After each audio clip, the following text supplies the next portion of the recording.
बिस्मिल्लाहिर्रहमानिर्रहीम। अऊज़ु बिल्लाहि मिनश्शैतानिर्रजीम। बिस्मिल्लाहिर्रहमानिर्रहीम। अल्हम्दुलिल्लाहि रब्बिल आलमीन वस्सलातु वस्सलामु अला अशरफिल अंबिया'i वल मुरसलीन व अला आलिहि तय्यबीन अत्ताहिरीन, अम्मा बाद। मोमिनीन कराम, अस्सलामु अलैकुम व रहमतुल्लाहि व बरकातुहू। नहजुल बलागा जे सिलसिले में गुफ्तगू मुसलसल जारी है ऐं उन सिलसिले जी छहीं निशस्त सां गॾु तव्हांजी ख़िदमत में हाज़िर आहियूं। अॼु जेका गुफ्तगू करणी आहे नहजुल बलागा जी मौज़ूआती तरतीब जे बारे में। कुछ मुहक़क़ीन ऐं उलमाए कराम हिकु सुठी काविश कई है बलागा में जीअं बि हिकु मौज़ू जे मुतालिक़ मुख़्तलिफ़ जॻहनि ते मौला जी गुफ्तगू आहे, उन्हनि खे हिकु हंधि गॾे करे ऐं हिकिड़े मौज़ू जे हेठि उन्हनि ज़िक्र कयो आहे। मसलन अगरि तौहीद जे बारे में जिते जिते गुफ्तगू थी आहे उनखे हिकु हंधि गॾे करे इकठो कयो आहे, उन्हनि गॾु कयो आहे उन्हनि खे।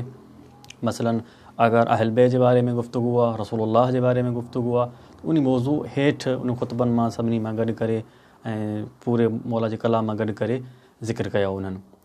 उन जे बारे में मुख़्तलिफ़ किताब लिखिया आहिनि।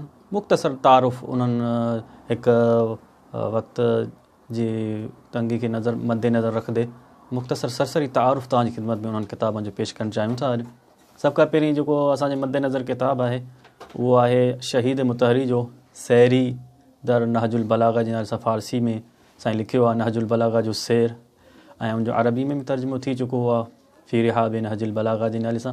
उनमें साईं जन जेका पहिरां चयो आहे त हिकु अगरचे मुश्किल आहे नहजुल बलागा खे जी हिकु जामी तक़सीम जंहिंमें सभु मौज़ूआत खे शामिल करे सघिजे, ज़िक्र करे सघिजे। तंहिं हूंदे बि तक़रीबन 14 मौज़ूआत शहीद मुतहरी ज़िक्र फरमाया पंहिंजे किताब में। त इन्हनि 14 मौज़ूआत ज़िक्र करे सघिजनि था त नहजुल बलागा में इहे अहम मौज़ूआत ज़िक्र थियल आहिनि, जिन में सभ खां पहिरीं तौहीद ऐं मावरा तबियत उनजो ज़िक्र कयो आहे साईं। इबादात आहे, हुकूमत ऐं मुदीरियत आहे, अहल बैत ऐं ख़िलाफ़त आहे। उन खां पोइ वाज़ ऐं नसीहतूं ऐं हिकमतूं मौला जूं आहिनि, दुआऊं ऐं मुनाजात आहिनि। ऐं उन खां पोइ मसलन इज्तिमाई क़वानीन नहजुल बलागा जी नज़र में, इस्लाम ऐं क़ुरान नहजुल बलागा जी नज़र में वग़ैरह इहे मौज़ूआत ऐं इन खां अलावा बि यानी ज़िक्र कया आहिनि साईं जन।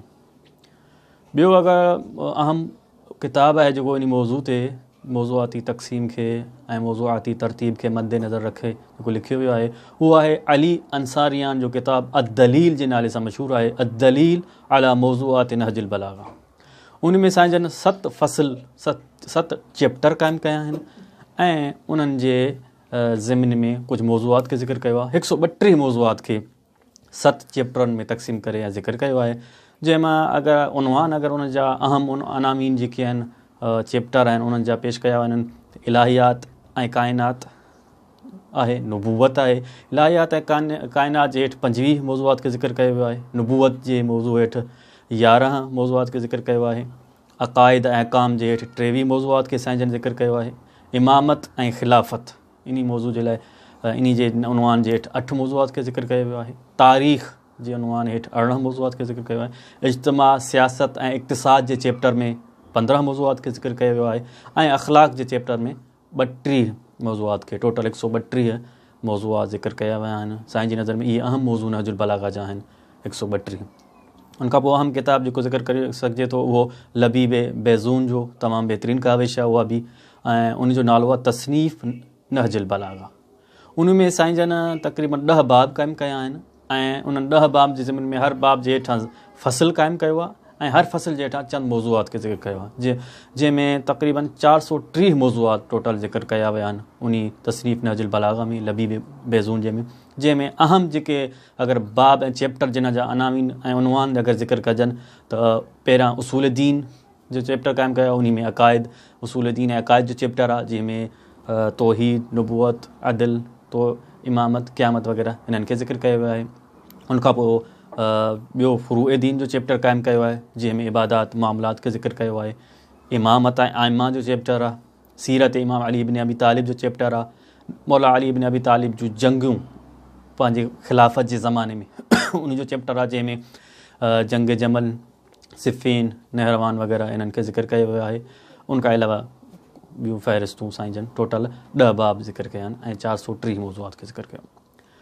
उनखां बाद में अगरि किताब खे ज़िक्र कजे त उहो आहे त अल मुअजमुल मौज़ूई लिनहजुल बलागा, जेको ओवैस करीम मुहम्मद बहितरीनु किताबु आहे। इहो बि नहजुल बलागा जे मौज़ू जे बारे में, जंहिंमें साईं जन कुझु गुज़िश्ता जेके किताब गुज़रिया उन्हनि ते कुझु तनक़ीदी नज़र बि विधी आहे ऐं उन्हनि जूं कमियूं बेशियूं ज़िक्र कयूं आहिनि ऐं कोशिशि कई आहे त जामे हिकु मौज़ूआती तरतीब सां किताब पेश कजे ऐं चङी हद ताईं साईं कामयाब बि विया आहिनि। उन में 607 मौज़ूआत ज़िक्र कया आहिनि। उन में पंहिंजे किताब में साईं जन 23 बाब क़ाइमु कया आहिनि। उन में जंहिंमें पहिरियों बाब इल्म अल अक़्ल वल इल्म, इन जो उनवान सां अक़ल ऐं इल्म जो बाब क़ाइमु कयो आहे। उनखां पोइ इस्लाम ऐं ईमान जो बाब आहे, क़ुरान ऐं सुन्नत जो बाब आहे, उसूल दीन आहिनि जंहिंमें तौहीद, अदल, नबूवत, इमामत, क़यामत थी वञनि था, उनजो बाब क़ाइमु कयो। ख़ौफ़ ऐं रजा, उनजो बाब आहे। तौबा ऐं मग़फ़िरत ज़ुनूब, उनजो बाब क़ाइमु कयो। आख़िर में कुझु मुतफ़र्रिक़ा हिकु अनामीन जो बाब क़ाइमु करे 23 ऐं असांजो तक़रीबन 607 मौज़ूआत जेके आहिनि टोटल उन खे ज़िक्र कयो आहे। उनखां अलावा आख़िरीअ में अगरि ज़िक्र कजे त बहितरीनु जेको उन सां जो किताब जो जेको नालो आहे उहो आहे त अल किताब अल मुअजम ले मौज़ूआत नहजुल बलागा। उन में साईं जन जेको आहे हुरूफ़ तहजी जे एतबार सां, हुरूफ़ जी तरतीब सां मौज़ूआत खे ज़िक्र कयो। अलिफ़ सां जेके मौज़ूआत ज़िक्र थियनि शुरू थियनि था उन्हनि खे पहिरियां ज़िक्र कयो आहे। आख़िर में वरी जेके या सां मौज़ूआत ज़िक्र थियनि था उन्हनि खे ज़िक्र कयो आहे। 300 मौज़ूआत खे ज़िक्र कयो आहे साईं जन। ऐं साईं जी तालीफ़ जीअं कयो आहे इन किताब खे साईं सैयद काज़िम अल अरफ़ा उन किताब खे लिखियो आहे अल किताबुल मुअजम ले मौज़ूआत नहजुल बलागा जे उनवान सां। उन में अगरि अहम अनानी ज़िक्र कया आहिनि त अलिफ़ सां शुरू कयो आहे साईं जन। पहिरियां अल अंबिया, इस्तानत बिल्ला, इस्लाम, इंसान, इम्तिहान, इसराफ़, ईसार, इख़लास, अजर, आख़िरत वग़ैरह खे ज़िक्र कयो। आख़िर में या ते जेके मौज़ूआत ख़तमु कया आहिनि अल यक़ज़ा, अल यकीन, अल यतीम, इन्हनि ते। उनखां अलावा आख़िर में 1-2 नाला वठी जेके बि इन जे मौज़ूआती तरतीब सां किताब ज़िक्र कया विया आहिनि ऐं बहितरीनु किताब रुजू करे सघे तो उन्हनि मां बि हिकु किताब आहे सुबही सालेह जो किताब आहे नहजुल बलागा, उहा मौज़ूआत सां आहे। ऐं नहजुल बलागा मौज़ूई फ़ारसी ज़बान में आहे किताब अब्बास अज़ीज़ी जो, उहो बि बहितरीनु किताब आहे। उनखां अलावा केतिरा किताब आहिनि जेके हिन दामन वक़्तु में एतिरी गुंजाइश न आहे जो ज़िक्र कयो। अलबत्ता बहितरीनु सभिनी मुसन्निफ़ीन काविश कई आहे त नहजुल बलागा जे इन मतालिब खे इनखे हिकु मौज़ूआत जे हेठां जमा कजे ताकी पढ़ंदड़नि खे बि आसानी थिए ऐं हिकु जल्द हिकु फ़ाइदो हासिलु करे सघनि। इंशाअल्लाह ईंदड़ नशस्तनि में चंद वधीक राज़ खणी तव्हांजी ख़िदमत में पेश थींदासीं। अस्सलामु अलैकुम वरहमतुल्लाहि वबरकातुहू।